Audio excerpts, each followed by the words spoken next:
You have now arrived at your destination. Peter, I'm so excited for this. I've been looking forward to this one for a very long time, actually. So I'm thrilled that we could do it. And thank you so much for joining me today. Thank you for having me, Harry. It's a pleasure to be here. Well, listen, I'm super excited for the discussion, but I do want to start on you because Baillie Gifford's a really fascinating organization. So I want to hear, how did you make your way into the world of investing and come to be at Baillie Gifford and in the investing world? In short, somewhat by accident. My academic background was in philosophy. I did a master's in philosophy, looking mainly at 20th century European philosophers. Finished my master's, didn't really know what to do, but heard about this thing called investment management, this firm called Baillie Gifford, and I quite liked the idea of living in Edinburgh. So I applied for the graduate training scheme, which is how pretty much all of our investors at Baillie Gifford start. A lot of people go on to spend their entire careers here, and it's a partnership owned by people who started their careers on the graduate training scheme. So when I first joined, Baillie Gifford was really just a public market investment firm. I spent time on various public teams, and then ended up on a team called the Long-Term Global Growth Team within Baillie Gifford, which sort of does exactly what it says on the tin. And it was around about this time that we started seeing more of the businesses that we sort of always invested in, high growth companies, staying private longer. And we sort of thought that, maybe this was a structural change that was happening. We thought that maybe actually the process of analyzing these companies might be pretty similar to the process of analyzing a lot of the public companies that we'd always invested in. And that maybe we might be able to access some of these companies because, well, these were really the businesses we'd always invested in, these kind of pretty substantial high growth companies.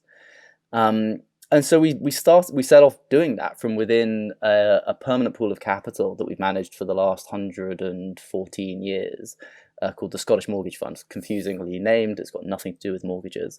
It's a 100-year plus permanent pool of capital, and we set about trying to do things a bit differently. So being very long term within this evergreen fund, being very low cost in terms of the fees that we charged our clients for investing in these companies, and doing it in such a way that was really joined up between our private and public company investing activities. And so that's how we started doing this. And we created a dedicated team in 2017, which has continued to grow. We've continued to deploy more of our clients' capital into high growth private companies. And I think increasingly we're cognizant that it's strategically important for how we invest for all of our clients, public and private. And I think that sort of joined up approach is sort of integral really to how we operate. There is so much for me to unpack there. I mean, I want to start with actually something, though, that you said before we started this recording, which was, I don't consider myself a venture capitalist. That's pretty interesting to say, and it's novel for me to hear on 20VC. Why don't you consider yourself a VC, Peter? In my mind, venture capital means very early stage investing. It means, backing the sort of proverbial two people and a dog and an idea in a garage. And that's not what we do. We invest in, I guess, kind of mid and late stage high growth private companies where you can have a real conversation about what the business model looks like and a company's competitive advantage. To me, that's sort of more growth investing. That's fundamental company analysis. And we're not operationally involved with companies either. And so that's why I don't call it what we do venture capital. We're not sort of pretending or aspiring to do or be what those early stage investors do, and some of whom are very good at it. We're trying to be a bit different, and we're trying to be a long-term partner for our companies, transcending the private and into the public markets over timeframes that I think are unfamiliar to most investors, but are very familiar to us given the longevity of our organization and the philosophy that we've always pursued. Yeah. I mean, that 114-year time frame really does trump most people, I have to admit. Before we dive into the public versus private kind of merging, I do want to touch on the background, though, because, you said about your background there in kind of studying philosophy. And then when we spoke before, you said very few people at Baillie Gifford have financial backgrounds. Why is that? And what do you think are the benefits of this mindset coming into investing? The belief that we have is that there are some basic tools that you need to do investing, what a set of accounts look like, how to do some sort of fairly basic valuation techniques. And we can teach those pretty quickly when people join. And then there's a whole load of stuff that you can only learn through experience and doing the job. But what you can't teach is cognitive diversity.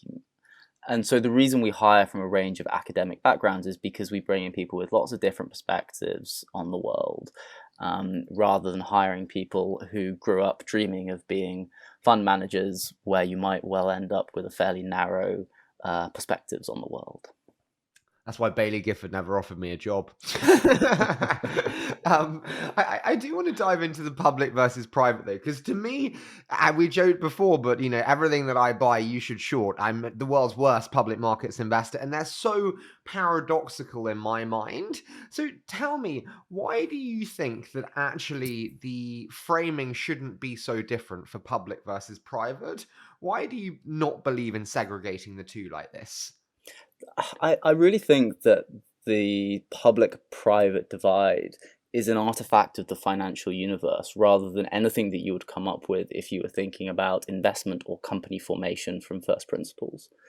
When you think about what matters for a good business, a big addressable market, a great management team, a robust competitive advantage, a fantastic business model. Well, these things are true whether you're talking about private or public companies.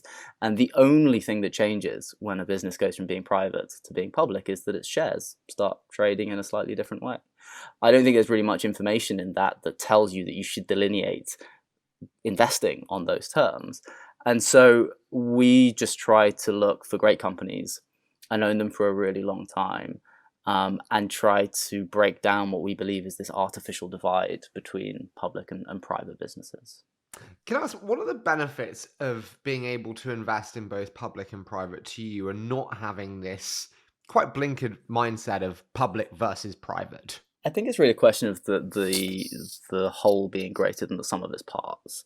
There are enormous benefits that we get as private investors by working alongside our public market colleagues every day. We get an incredible sourcing advantage because we source through the hundreds of public companies and executives and founders that we work with. We get to benefit from the analytical insights of 120 public market investors, and we can draw them into our private or analysis of private businesses.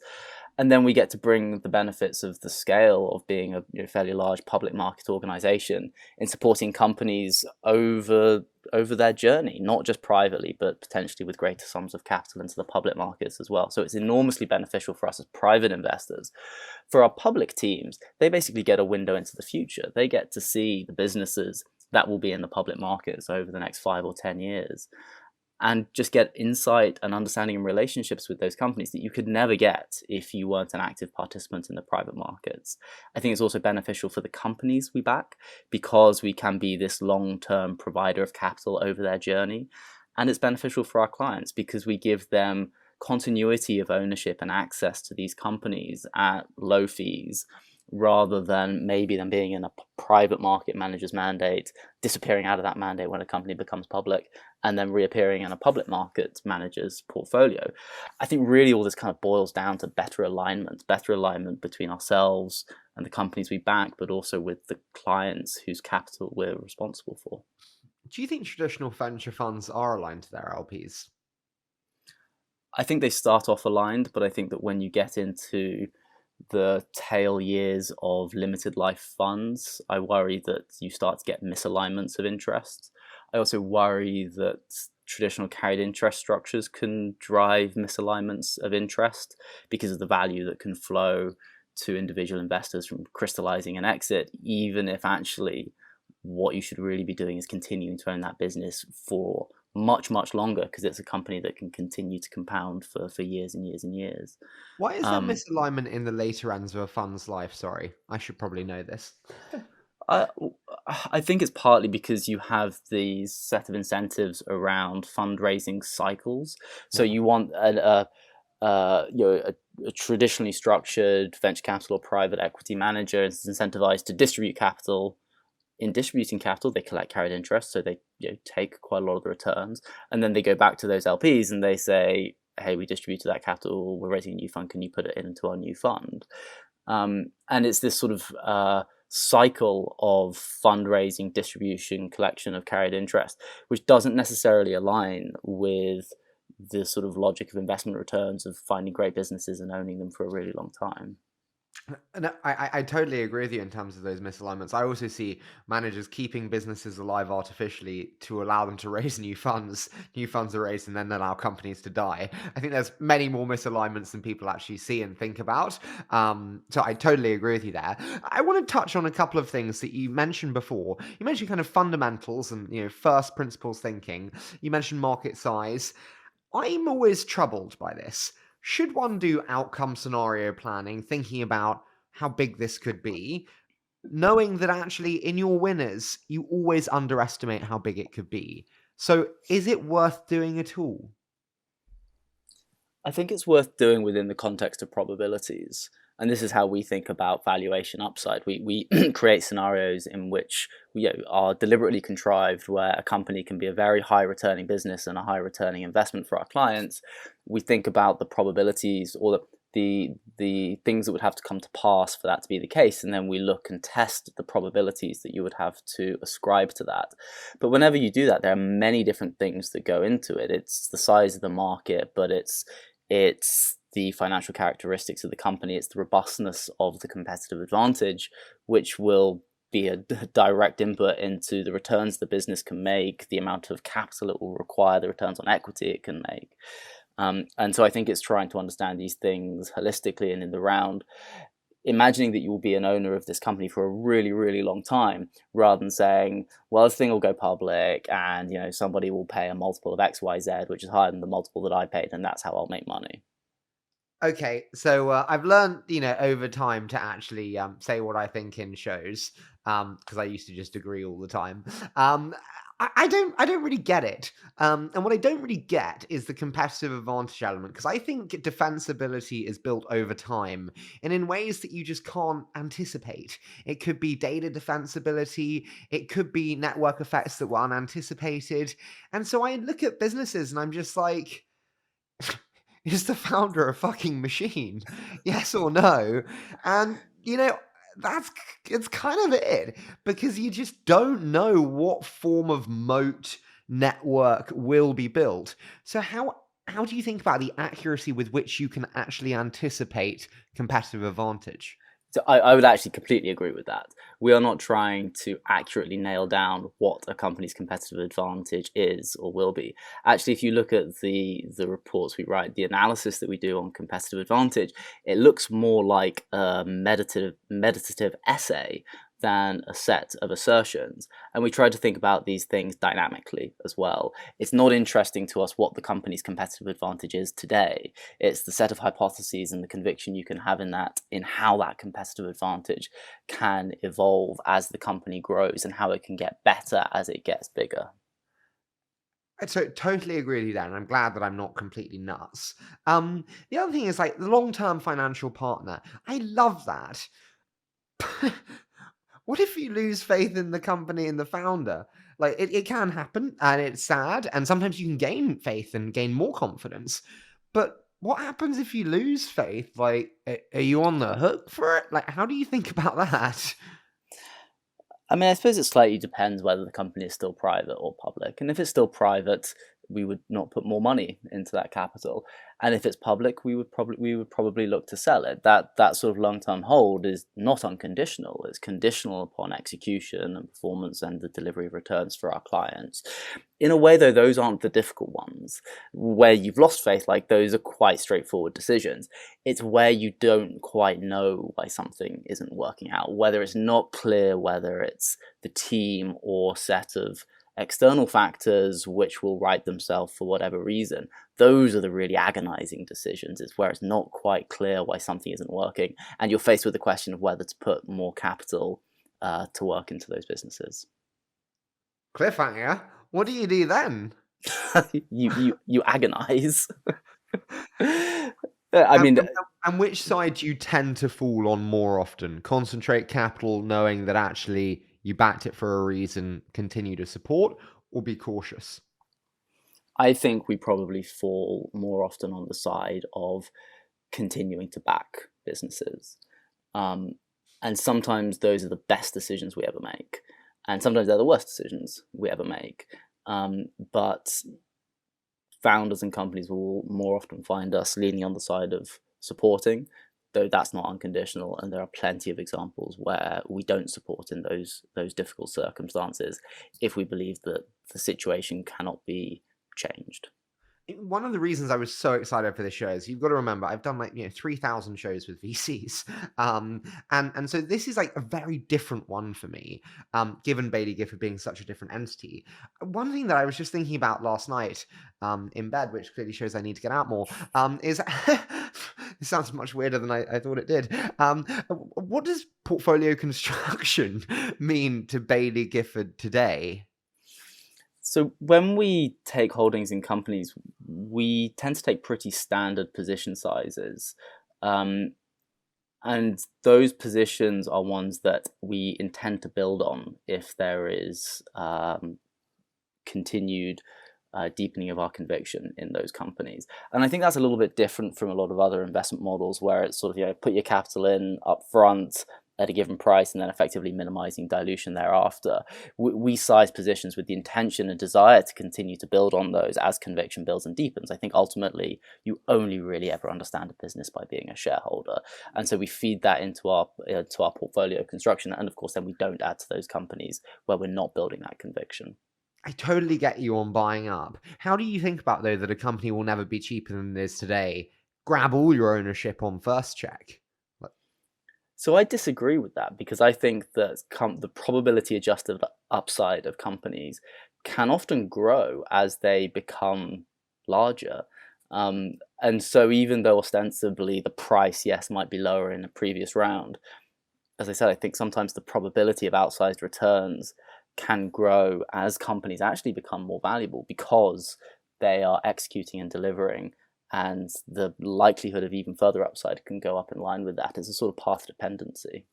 Walk me through that, sorry. When you say the probability, you're saying they've de-risked enough elements to make it more probable to be an outsized returner, in which case you should concentrate capital?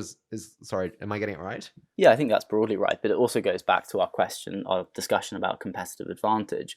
And if you're seeing competitive advantage deepen and compound, well, then that can also be something which I guess, yes, you could call it de-risking, but I think that we would sort of look at very closely in thinking about how the potential upside returns for a company are evolving and changing as they grow. How do you think about diversification given that structure and model then? Yeah, so diversification is normally thought of in terms of downside risk mitigation. We would think about it much more in terms of diversifying to maximize the probability of capturing outliers. We also don't think about diversification in terms of traditional sectors. We try to think about it much more in terms of the underlying commonalities of businesses, and we sort of group our companies accordingly. So you end up with companies in our sort of categorizations, which are ostensibly very, very different companies. So, for instance, we would put two businesses like Tanium and SpaceX in the same category within our diversification thinking, because we would view both of those companies as providing the underlying infrastructure for the continued evolution of communication technologies, either through endpoint security or through the provision of global broadband, satellite broadband. Totally get you. But what does that look like then? Because, traditional funds have 25 to 30 lines is what, the majority say. They often have no idea why 25 to 30, which always makes me laugh slightly. But how do you think about that? When you sit down with, with your team, do you go, guys, and girls, we are in 8 companies and we don't have enough diversification on a per company basis. We need to put in 20. Is that how it walk me through the diversification thinking on a per company basis? Yeah, so I mean, if you look at our funds, you're probably more like sort of 40, 45 companies within a portfolio. But you'll often see quite a lot of concentration within the top 10 holdings. Yeah. As you're putting it, sort of concentrate capital in those companies where conviction is building. How much concentration? I remember like Brian Singerman set from Founders Fund said, the biggest enemy of great venture returns is capital concentration limits on a per company basis. And that Founders Fund actually have done so well because they have exceeded 40-50% on a per company basis. Does it look like two or three having 70% of the capital? How does that spread in terms of capital distributions look? So it's not quite that concentrated. I think at times we've had sort of upwards of sort of 50% of any given fund in the top 10 companies. Now those will often be companies that we've invested in privately that have gone public and have gone up a lot. Now, of course, some of that concentration has flattened off in the last few months, as you would expect. And so that kind of level of concentration can be a bit movable, given that we continue to own these companies into the public markets, and those the market prices of those businesses in recent times in particular can be rather volatile. We're going to get into the volatility, don't worry. I do want to also, speaking of kind of the diversification, one thing that I thought was super interesting as well is given your entry point, it's very different to mine. How do you think about loss ratio? So I think when we first started this, we thought that we would have a much higher loss ratio than we have done. Over the last 10 years, we've deployed something like $10 billion into about 100 private companies. We've had one bankruptcy of a company, which is nothing to be proud of for sure, but I think we thought it was going to be much higher than it was. Now, in a way, when you think about it, it's kind of quite logical that we should have those kind of low loss ratios because we're not doing super early stage investments. We're investing mostly in revenue generating businesses, real companies with real products. And so it's a completely different downside risk that we face compared to early stage investing. But nevertheless, we've been able to find a lot of companies that can deliver the sorts of returns and have the kind of growth that you would expect at the early stage. Okay, so I'm a precocious young member on your team who's just joined, and I say, Peter, does that mean that we're not taking enough risk? 10 years, one bankruptcy. Are we really taking enough risk going after Alpha if we've got one bankruptcy? I know they're revenue generating, but really? I think that's a completely fair question, and we ask ourselves that all the time. I think ultimately it sort of comes down to looking at the companies that we have backed, and are those companies growing in the way that we would have hoped and growing very, very quickly, and they are. I think that if we had a sort of stagnant portfolio of companies that were chugging away at 10% year over year, then we would be really worried. But we're fortunate to have found companies that are able to grow very, very quickly, often over quite long periods of time. How many companies have actually, I've had quite a few now, where it's like they've had acquisitions and I've got like 50 cents on the dollar back. And so it's like, it's not a bankruptcy. But when you look at that cohort, is there many in that cohort?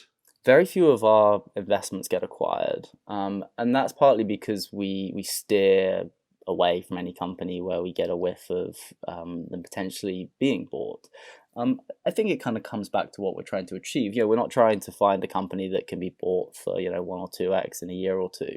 We're trying to find companies that over a 5, 10, 15-year view can go on to become 5, 10, 20 times their current size. And so that kind of skews us towards companies that we believe have the potential, but also where you have a management team who has a level of ambition to keep it private, keep the business independent, and grow it independently rather than looking for an M&A exit. Speaking of kind of seeing that value, that 10, 20, 30x from here, I'm fascinated. Given that as an entry point, how did the crossover funds invading growth, how did that impact your investing, your price discipline, your entry point? How did it change what you do? I mean, I think the way it really changed things, particularly last year, was it changed the timeframes that rounds were happening in. So we were seeing rounds happening last year at speeds that certainly wouldn't have enabled us to do our necessarily diligence. I don't think it was enabling anybody to do any diligence. And so we were walking away from rounds that companies we thought were really interesting, but where that kind of pace of capital last year, we just didn't think was enabling enough work to be done. I think the sad thing about that is that the people that will suffer from that is the companies themselves, because they will have ended up with shareholders who don't fully understand what it is they've invested in. And that's kind of fine when everything's going great. But it's in difficult times, difficult times like we are in today, where I think that will end up being difficult for the companies who have shareholders who haven't really understood what it is they've invested in. Difficult times. Difficult times, Peter. I should have a bottle of tequila beside my desk. Fuck. I do want to ask, we've seen some of the crossover funds, not naming names, but post some, I think I'm having difficult times, pretty horrific numbers. Doug Leone from Sequoia said on the show, I love this, we've seen them come, we've seen them go, they are tourists. And I wanted to hear your thoughts on how do you expect them to respond? Will they retrench and retreat from this high-price growth investing market? Will they double down? How do you expect them to respond in the face of the volatility in public markets and their numbers being flattened? I think it's a really interesting question. And I think in many ways, the people that will decide the answer to that will be their clients, their limited partners. It'll be whether or not they can go on to raise successive funds that will determine how they conduct themselves in this market going forward. I wouldn't try to sort of second guess what the answer to that will be, but I think in many ways it might not be in the hands of the investors themselves, that it'll be in the hands of their end clients and the people to whom they have the responsibility of managing their capital. Yeah, I get you totally. Can I ask, when we look at a lot of new venture models today, a lot of it is pretty service heavy, especially for the big firms. And they use those fees to pay for the operational intense businesses that they run providing these services. When we spoke before, you said, don't come to us if you need help. We're a financial partner. So talk to me, in a world of like services and value add and heavy operational models, how do you think about not adding this operational value? And I guess, do you think VCs really add value? I think there are definitely some VCs that add an incredible amount of value. I would also say, though, that there's a sort of industry of using that as kind of air cover to carry out quite a lot of window dressing around sort of so-called value creation in order to justify very high fees. But that doesn't take anything away from those folks that are actually genuinely very good at it. I think we've always tried to be very clear about what we are and what we're not good at. And as I said, we're not sort of aspiring or pretending to be venture capitalists. And so we don't pretend or aspire to be able to help a very, very early stage company, advise them on their sales and marketing strategy. It's not to say, however, that there aren't things that we can be helpful with. And I guess if you look at our heritage, it comes from the public markets. And I think what we can be helpful with is helping companies transition into the public markets, in some cases with capital, but also with advice and guidance around what the public markets will be like and what they should expect. Normally, the way in which that manifests itself is that we are the voice around the table telling our private companies, look, are you really sure you want to go public? Like, you do realize that's a sort of one-way valve, and it's really hard being a public company. You'll get people owning your shares for all sorts of reasons that can be potentially completely misaligned with what you're trying to do. You'll have sell-side analysts jumping up and down on you quarter to quarter. It is going to be brutal. And so ironically, given that we manage a fair amount in the public markets, normally we're the people telling our private companies to just be patient and don't rush off and go public. What do you think are the biggest misnomers or mistakes that people make in terms of their thinking around going public? When you're advising founders, what naiveties do you most often find that they have, and what's the reality? I think it's that they view the process of going public as trying to appeal to everybody. They want to sort of, convince every investor they meet that they're a great company and that they should invest in them. The thing that I normally say to the founders of the companies that we back that are going public is that they should actually treat the process of going public as much as an exercise of trying to put off the wrong kind of investors. I really believe that a company's shareholder base can be a significant competitive advantage or a significant competitive disadvantage, depending on whether they get it wrong or right. And a successful IPO is really about trying to find a relatively small number of aligned shareholders in the public markets who can be partners and stewards of that business. And if you look at a business over the years like Amazon, I think one of the things that has given them license to continue to invest and grow is the fact that they've been owned by a relatively small group of fairly long-term investors. And that's enabled a degree of focus that you wouldn't be able to have as a public company if you were trying to please everybody in the public markets. You have to displease, frankly, most public market participants if you're going to remain true to what it is you're trying to build. I mean this naively, probably. Why would you ever go public in many ways? If you can have a great concentrated investor base without prying eyes, without the need to disclose information and build a great business with significant capital in private markets, why go public? I mean, I think that's a great question. And there are companies in our portfolios that I think they've been private for a long time, and I think they'll probably stay private for a really long time. A business like Epic Games, it's been private since 1992, and I don't think Tim Sweeney's about to rush off and take that business public. I think there are, however, good reasons and bad reasons. I think a good and honourable reason is to give employees liquidity. If you remunerate your employee base through options, these people put the best years of their lives into these companies, and it's only right that they should be able to get a bit of liquidity, pay off the mortgage, pay their kids' college fees and all of that sort of stuff. I think that's really honourable. I think a really bad reason for going public is because you've got early stage investors who have funds coming to the end of their life and they want to distribute capital to their limited partners and collect carried interest and all of that whole circus. I think that there can be good reasons, but I think unfortunately there are often a lot of bad reasons as to why companies go public. How do you and Baillie Gifford think of providing secondaries to funds? I think about like being an early stage manager and having to provide, DPI and cash back to my LPs. We mentioned misalignment in terms of fundraising. Cash back helps fundraisers.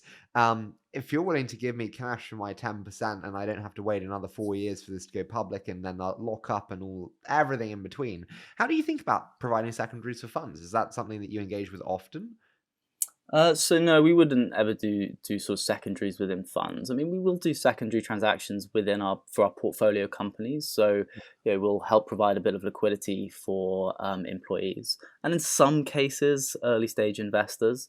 It can just be a bit of a pressure release valve for companies to enable them to then decide when they go public on their terms. Yeah. So there are places for these kinds of secondary transactions, but what we would never do, there's this whole sort of brokered market for private companies that's very grey and very shady and that we steer quite clear of.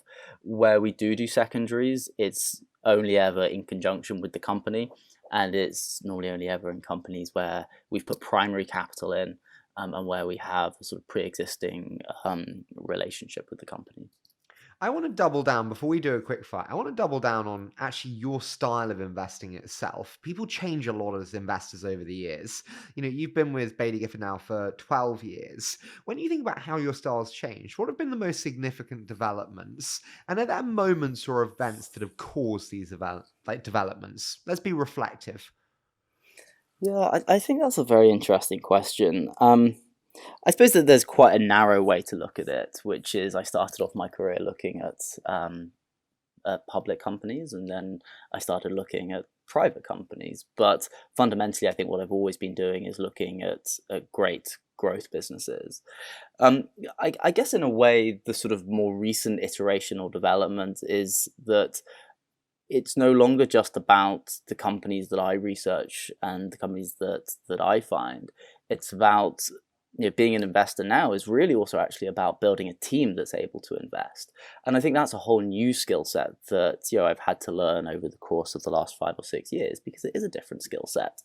But ultimately, we can only be exceptional as a group of investors if it's more than just one person that's exceptional. You have to be able to build a team that is comprised of great investors, where you have a safe environment where people can learn, develop, be vulnerable, make mistakes. And I very much think of the last 5 years of sort of building the private companies team within Baillie Gifford as actually quite an important part of my own growth as an investor. All right, let's double down on this. This is good. So I have the same not problem, but experience building teams, investing. Two big lessons for me is number one, I often like shoot shit down pretty quickly. If I just know that I've seen the space for, and when you just know it's not one for you, I shut it down.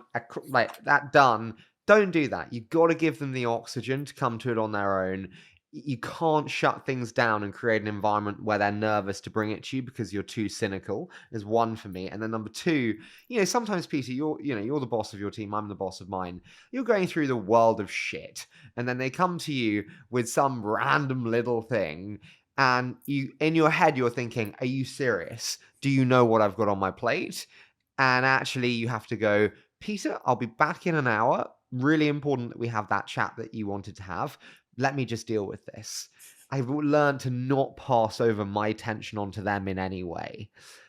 Those are lessons for me. What are lessons for you? I think that point around sort of giving people oxygen is a really important one. I think, however, that's something that I think that's kind of wrought through our organization at Baillie Gifford, though. So, if you come up within a culture that enables and facilitates freedom to, look at whatever it is that interests you from quite an early stage, it's kind of relatively straightforward to kind of pass that on within the team. The question of I think sort of how you can facilitate and kind of build, I suppose in a way it's about sort of building resilience within a team, and sort of when you have those difficult times, making sure that it's not something which kind of leads to a kind of internal stress within the team. I think just comes back to having really good communications within teams, having people that are friends as much as peers and colleagues. And again, I think this kind of partly comes back to the way in which we've been built over a very long time as an organization, which is the fact that if I look around this office, I've worked with pretty much all of these people my entire career. I've worked with them for a decade or more. And so I think that just gives rise to a kind of level of trust and a level of working together that we couldn't have if this was a sort of organization where kind of people came in for a couple of years and then left, and if it was more of a kind of high turnover sort of model. I think that kind of trust really stems from the longevity with which people sort of stay at this organization. You mentioned kind of the morale there in different times. Yeah, I want to ask, it's a tough time right now for everyone, but especially for younger investors who are really questioning whether they're actually any good at this.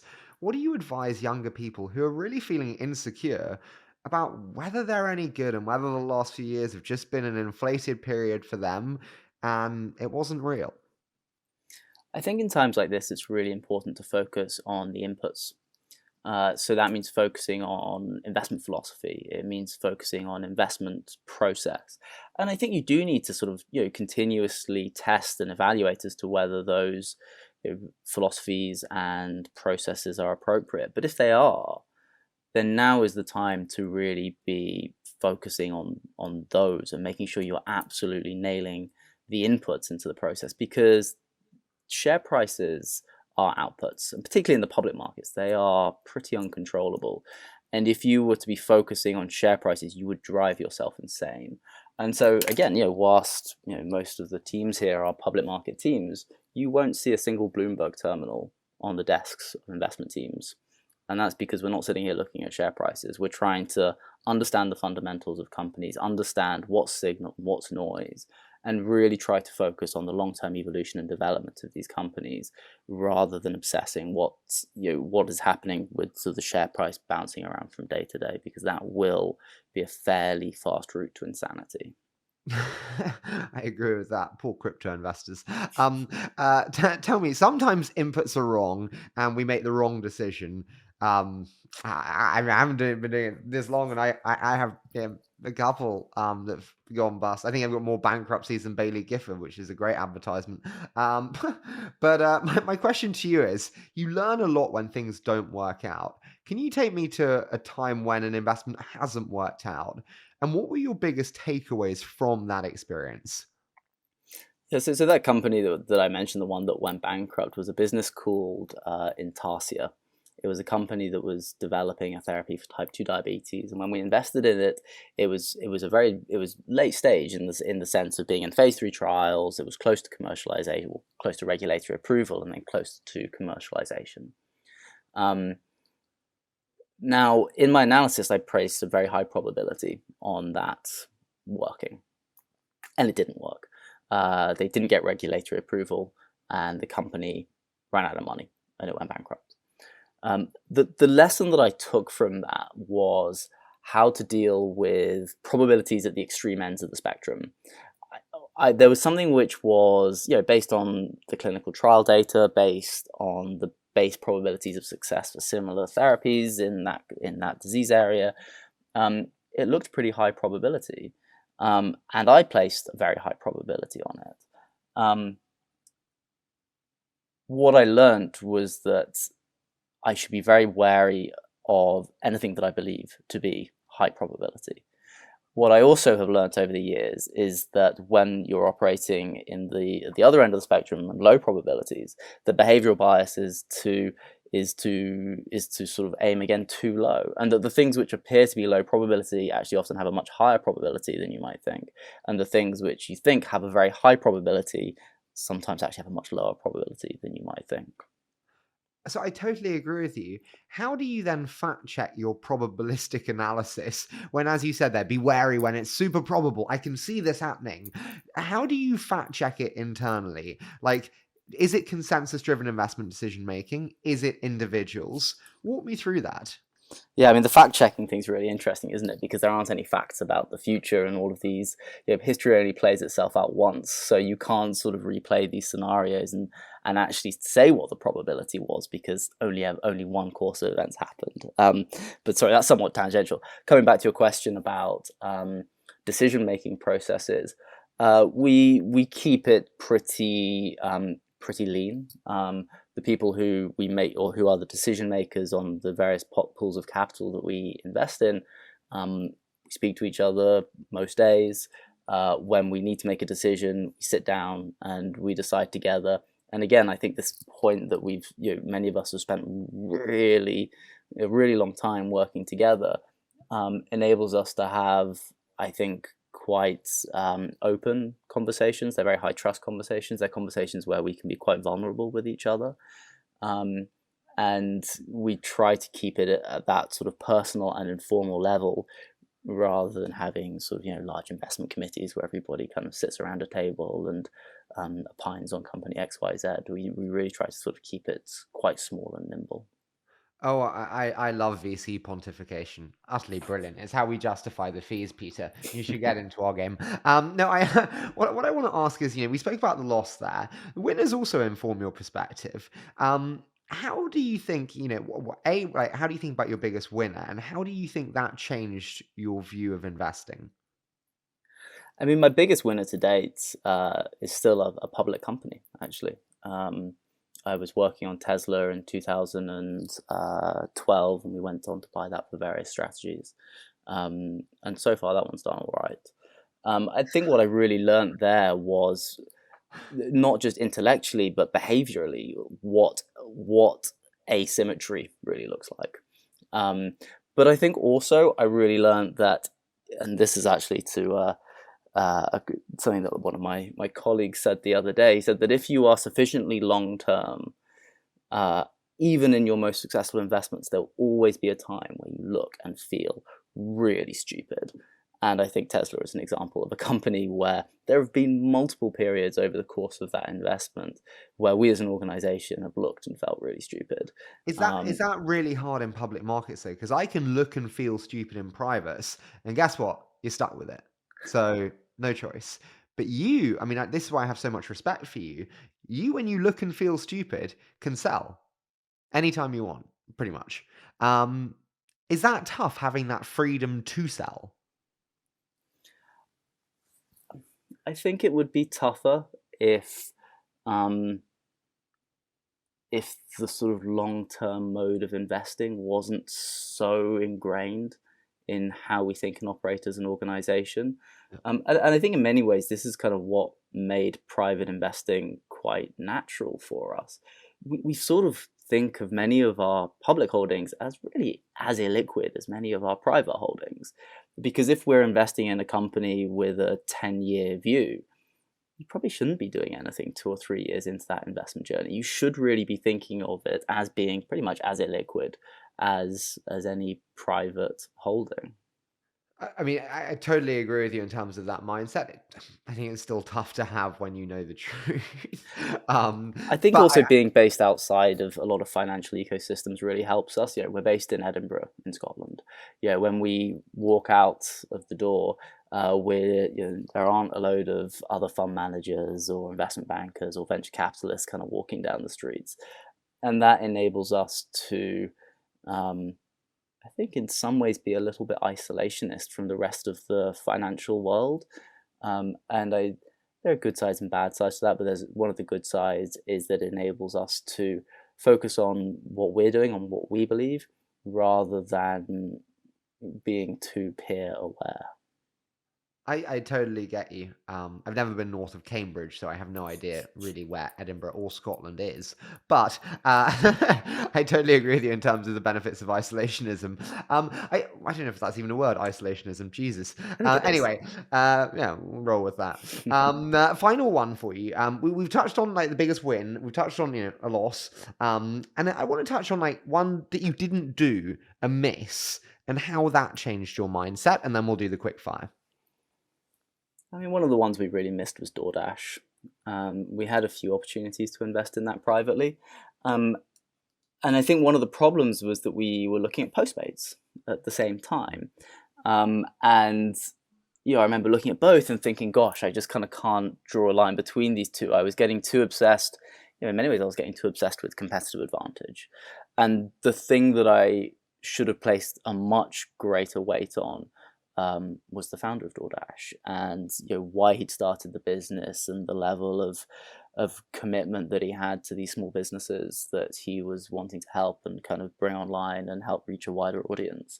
And I think it was that kind of zeal that he had, which ultimately was the thing that I should have placed much greater weight on, rather than probably trying to be too clever about the competitive advantage between Postmates and DoorDash. Yeah. Tony's special. But yeah, I totally understand that one. But listen, I really appreciate that. That's awesome. I've loved this. This has been so much fun. Listen, I want to do a quick fire round. So I say a short statement, you give me your immediate thoughts. Does that sound okay? Sounds brilliant. So what's your favorite book and why, Peter? Well, I mean, this is kind of like asking somebody who their favorite child is. But I'll try and answer it. One of the books that's influenced me the most is The Myth of Sisyphus by Albert Camus. And given that, told you already that I'm a sort of reformed philosopher, that maybe that doesn't come as too much of a surprise. I think the thing that just resonates with me there is that life is fundamentally absurd, but that you can create your own meaning in life, and that can be just as motivating as if there was some intrinsic meaning to life woven into the fabric of the universe. The Myth of Sisyphus. My favorite book is Venture Deals by Brad Feld.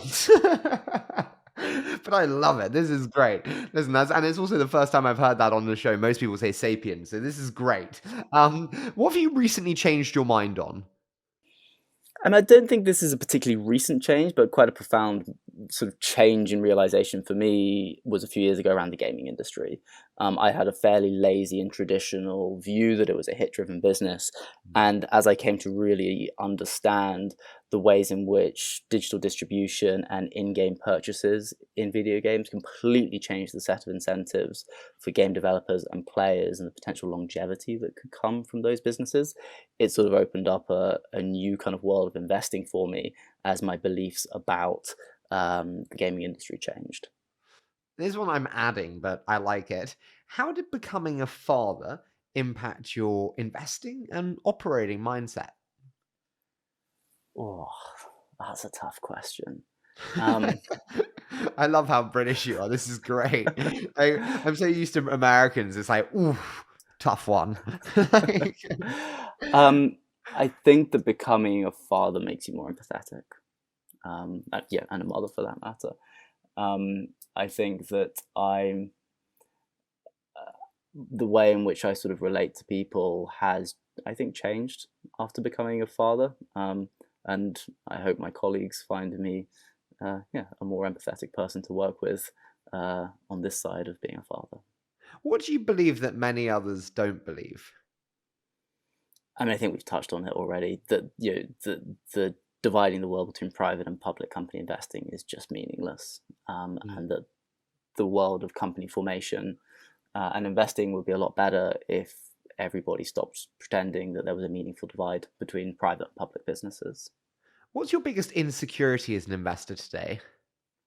I guess the way that we operate as a firm is by design. We're sort of slight outsiders, both in terms of location, as we already talked about. We don't go around calling ourselves venture capitalists, and I think when you have that mindset of being outsiders, it can lead to strength. I think there can be strength in difference, but that also comes along with insecurity from being outsiders within the industry that we operate in every day. What's the most memorable first founder meeting you've had? I mean, I think the memorable ones are the ones where you're sitting there listening to a founder, and as you hear them speaking, your view of what is possible for this business or your view of the world is changing.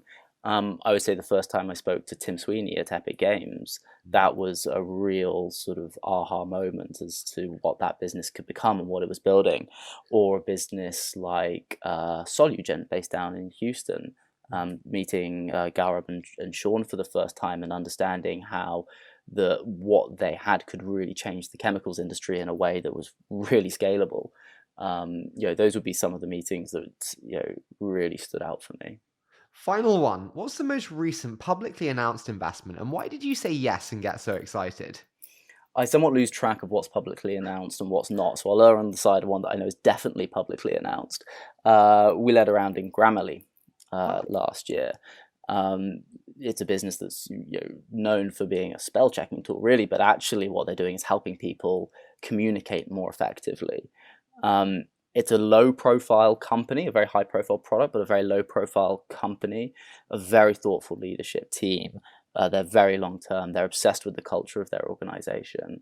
And it's a fantastic product that just keeps getting better and better. Listen, it saves me every day. I adore Grammarly as a product, and I mean, what a business it is. So thrilled to hear that. Peter, I've loved this. Thank you so much for being so open. Thank you so much for bluntly being so reflective as well. It's really lovely to be able to have such an honest discussion. So you've been a star, and I've loved doing it. Thanks, Harry. It's been great to talk to you.